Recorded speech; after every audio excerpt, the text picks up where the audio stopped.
जय गुरुदेव। एक गुरु भाई डॉक्टर के.सी. श्रीवास्तव,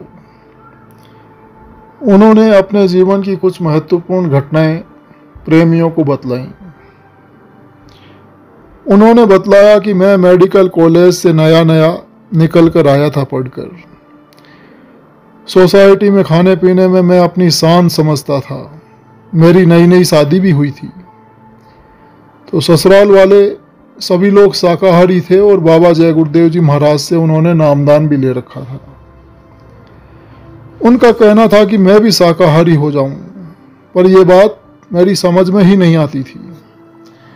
मेरी सास बराबर मुझसे कहा करती थी कि मैं बाबा जी के दर्शन करूं, लेकिन मैं उनकी बात पर ध्यान ही नहीं देता था। लेकिन मेरे स्वभाव में एक बात जरूर थी कि जब मैं किसी साधु सन्यासी से मिलता था तो बहुत खुश होता था, दिल से इज्जत करता था और उनके आगे नतमस्तक हो जाता था, और वे साधु महात्मा लोग मुझे आशीर्वाद भी देते थे। तो एक दिन मेरी सास माँ ने कहा कि बाबा जी आए हैं, चलो दर्शन करा लाएं। तो मैं तैयार हो गया। तो एक बात मैंने उनसे ज़रूर कही कि दर्शन तो अवश्य करूँगा, पर यह खाना पीना छोड़ने का वादा नहीं करूँगा, और अगर आपके स्वामी जी में ताकत हो तो कुछ ऐसा कर दें कि मैं अपने आप छोड़ दूँ। महात्माओं की शक्ति को चैलेंज नहीं करना चाहिए, यह बात मैं नहीं जानता था। उसी शाम मैं अस्पताल से आया और अपनी सासू माँ के साथ इलाहाबाद लूकरगंज मोहल्ले में सेठ कन्हैया लाल जी की कोठी पर गया, जहाँ परम पूज्य स्वामी जी महाराज ठहरे हुए थे। वहाँ पर मैंने देखा कि हॉल के अंदर तखत के मंच पर बाबा जी सफ़ेद कपड़े में बैठे हुए कुछ बोल रहे थे, और 40-50 लोग करीब वहाँ नीचे दरी पर बैठे थे। तो मैं भी पीछे नतमस्तक होकर बैठ गया, और मेरी सासू माँ भी मेरे बगल में ही बैठ गई। 10-15 मिनट बाद प्रवचन बंद हुआ और सेठ जी की बीवी प्रसाद सबको बांटने लगी, पकोड़े और बर्फी। धीरे धीरे सभी लोग प्रसाद लेकर वहां से चले गए। बाबा जी तखत पर ही बैठे थे। तो मेरी सास ने इशारा किया तो मैं बाबा जी के पास जाकर चरणों में नतमस्तक हो गया। बाबा जी ने मेरे सिर पर हाथ रखा। मुझे याद है कि हाथ रखते ही मेरे शरीर में अजीब सी गिनगिनाहट हुई थी। मेरी सास ने बाबा जी से मेरे बारे में कुछ कहा तो बाबा जी ने कहा कि सब ठीक हो जाएगा, चिंता मत करो। और उसके बाद फिर हम लोग वापस घर चले आए। उसके बाद बाबा जी के विषय में तरह तरह की बातें मेरे मन में आती रहीं। मैं सोच नहीं पाता कि मुझे क्या हो रहा है। 3-4 दिन बाद मैंने एक भयावह सपना देखा।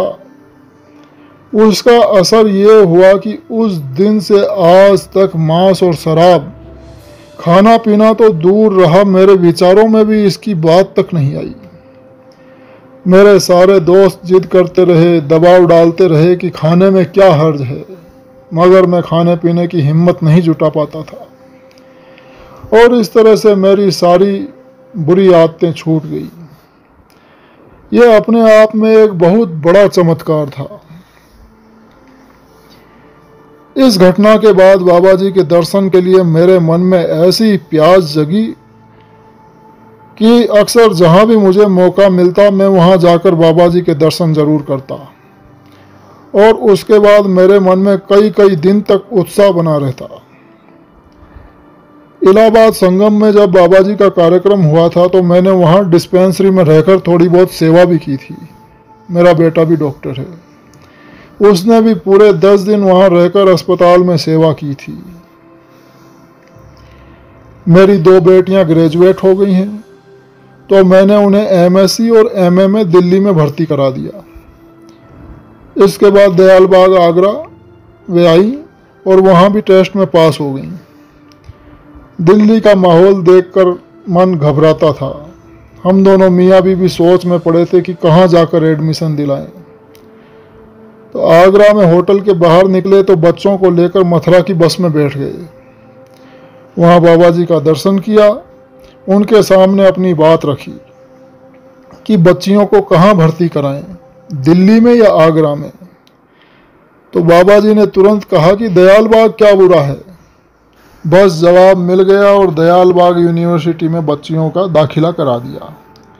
लड़कियों से मिलने जाते थे तो बाबा जी के दर्शन भी हो जाते थे। जब आगरा आते तो मथुरा जरूर जाते। बाबा जी की दया से मेरे बेटे और दोनों बेटियों की शादी बहुत अच्छी हुई और शाकाहारी परिवार मिला। जैसा कि मैं सोच रहा था कि लड़कियों की शादी में काफ़ी परेशानी होगी, तो गुरु की कृपा से ऐसा कुछ भी नहीं हुआ। गुरु महाराज ने हमारी हर बात सुनी और हमारे बच्चों की संभाल आगे भी करेंगे, ऐसा मेरा विश्वास है। किसी भी बात में जब मेरा दिमाग नहीं सोच पाता है तब मैं सब बाबा जी पर छोड़ देता हूँ कि जैसा वे चाहेंगे वैसा कराएंगे। बाबा जी ने मेरे जीवन को मोड़कर परमार्थ के रास्ते पर लगा लिया, वरना संसार की कामनाओं और वासनाओं की प्रबल धार में बहकर मैं अपना लोक और परलोक सब कुछ गंवा बैठता। कबीर साहब की ये पंक्तियां मुझे बराबर याद आती रहती हैं। सतगुरु मोरी पकड़ी बाह, नहीं तो मैं बह जाती। जय गुरुदेव।